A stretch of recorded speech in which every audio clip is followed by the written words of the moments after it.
Hi hello everyone, నేను మీ యోగి. ఈరోజు అయితే ఒక మంచి విషయంతో అయితే వచ్చా. సో మా కాలేజ్లో అయితే 125 ప్లేస్మెంట్స్ అయితే కొట్టారు. దాంట్లో నార్మల్ పర్సన్స్ అసలు మేము కొట్టలేము, చాలా బ్యాక్లాగ్స్ ఉన్నాం. అది ఫైనల్ ఇయర్కి వచ్చి చాలా డెవలప్ అయ్యారు. అంటే మేము ఏమి చేయలేము అని కూడా చేయగలం. సో మనకు ఒక ఇన్స్పిరేషన్ పర్సన్ దగ్గరికి అయితే వెళ్తాం పదండి. హాయ్ ఆకాష్. హాయ్ యోగి. ప్లేస్మెంట్ కొట్టావు కదా, అట్లా ఎట్లా ఫీల్ అవుతున్నావు? చాలా హ్యాపీగా ఉంది, ఇంట్లో కూడా హ్యాపీగా ఉన్నారు, ప్రౌడ్గా ఉంది కొద్దిగా.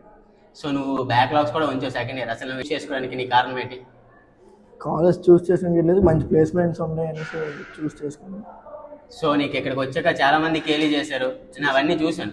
ఇంకోటి, నువ్వు నా జీడీ స్టూడెంట్, అసలు జీడీకే సరిగ్గా రాపోయేవాడు. నాకు రీసెంట్ గా తెలిసింది నువ్వు జీడీ టైంలో వెళ్ళి పార్ట్ టైం వర్క్స్ చేసేవాడు అంట కదా. సో అసలు ఏది చెప్తావు, అసలు ఏమనుకుంటున్నావు? ఇప్పుడు ప్లేస్మెంట్ కొట్టావు కదా, ఇన్ని కష్టాల తర్వాత అసలు ఎలా ఫీల్ అవుతుంది? నేను జీడీకి రాలేదు, రాకుండా క్యాటరింగ్స్కి కలెక్షన్ గడిలో ఉన్నాయి. ఇప్పుడు జూనియర్గా ఏం చెప్పాలనుకుంటే మంచి కమ్యూనికేషన్ నేర్చుకోవాలి, జీడీకి అటెండ్ అవ్వాలి, ఇంకా సిఆర్టీ క్లాస్లో వినాలి అంతే. సో నువ్వు అసలు బాగా, నీకు ఫస్ట్ బ్యాక్లాగ్స్ ఉంచావు కదా సెకండ్ ఇయర్, అసలు ఎందుకు కొంచెం అక్కడ ఏ టైం వేస్ట్ చేసావు? టైం వేస్ట్ అంటే అప్పుడు నాకు అర్థం అవ్వలేదు ఏదన్నా. ప్రిన్సిపల్ సార్ గట్రా చాలా తిట్టారు. ఆ తర్వాత మెల్లిమెల్లిగా బ్యాక్లాగ్స్ క్లియర్ చేశాను.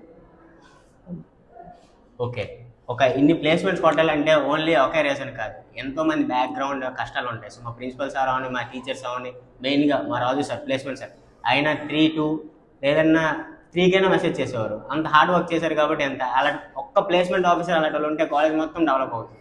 సో మీకేం చెప్తున్నానంటే టైం వస్తుంది, దేనికైనా టైం వస్తుంది. అసలు మేమేమీ చేయలేము అనుకుంటే కాదు, ఇలాంటి ఇన్స్పిరేషన్ పర్సన్ తీసుకొని ఫ్యూచర్లో కూడా మీరు డెవలప్ అవ్వాలి. Signing off your Yogi.